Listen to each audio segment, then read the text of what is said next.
Well, good afternoon. I want to do a little quick overview of what we've been up to with the garden lately, what's been growing, what's not. So we'll go ahead and give you a little idea what's out here and how things have been going in this cool spring we've been having so far. So with the spinach, I do have a covering at nighttime, which I just basically cover like this here.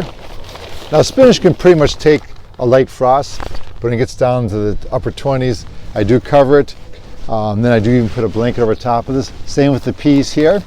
An earlier video, we had planted the peas with the grandchildren, and you can see the first planting is coming up quite well. And then my second planting is just starting to break through right there.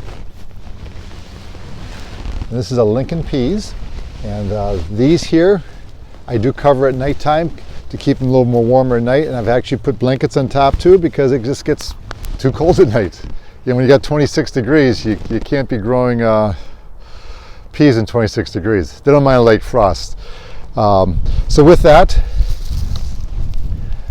I gotta plant shallots, which I love shallots. They're delicious. I had a spot for them, but I kind of messed up in the garden, so I gotta find a new place. These actually are holdovers from last year. Save a few and replant and create more shallot bulbs to enjoy, and I do keep a few for the next year. Also planted just some more carrots here. I enjoy using burlap. That keeps the temperature in a little bit during the day, nice and warm in there, and then also keeps the moisture in case it gets really dry. Not a problem this year, we had plenty of rain. I put a lot of onions in here. They're already planted. I did those on Saturday. Quite a bit of onions all spaced out on here. I like to space onions probably about 8 inches between the row and about 4 inches in between each row. I do actual bulbs of onions. We also have our strawberries coming up here. These are new plantings I just planted. These are Sparkle, and they're coming along quite nice. I've kept them covered because if we get the super cold nights, but they're going to do fine. Actually, the moisture has been nice this year. And we have beets. Planted beets right where your feet were. That's okay. They haven't quite come up yet, but they'll be up shortly. I saw them yesterday, a few propping up. And I want to show you a failure of ours. Yes, I have failures in this garden. Garlic. Unfortunately, I had all kinds of garlic in here, and just a few are coming up. Not looking too promising right now, but a few here and there. But a lot of them just nothing showed up. All kinds of spots open here. So I learned something online from another gardener that's very successful. That actually you can take some bulbs. I bought some more, put them in the freezer for 4 weeks.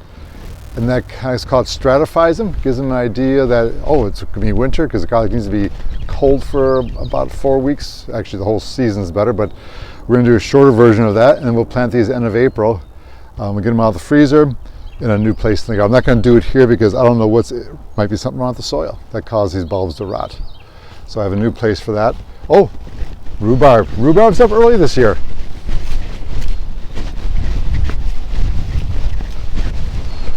Which is a surprise for the cool weather, but nothing like some nice, fresh rhubarb, huh?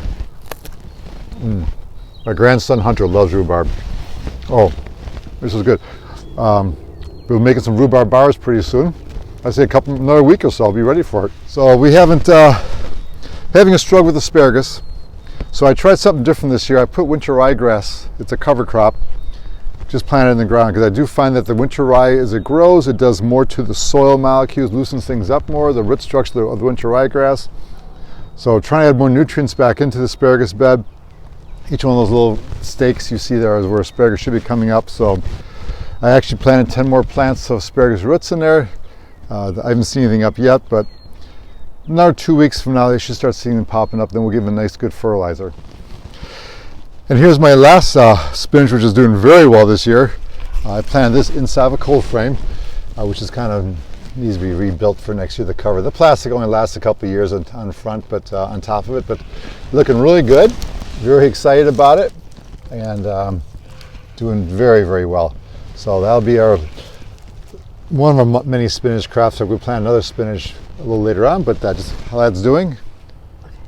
So that's kind of a quick overview of where we're at. A lot of rain this spring. It's been challenging to get things done, but hey, we get some nice warm days. Actually, this is perfect weather for lettuce and spinach. You still have time to get those things in especially our zone.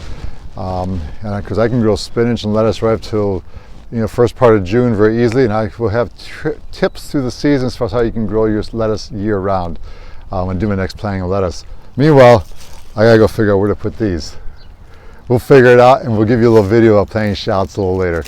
Enjoy the spring as it goes quickly, and hope everybody's staying healthy, and happy gardening, and thank you for subscribing to Simply Gardening Home. Enjoy the rest of your day. Bye.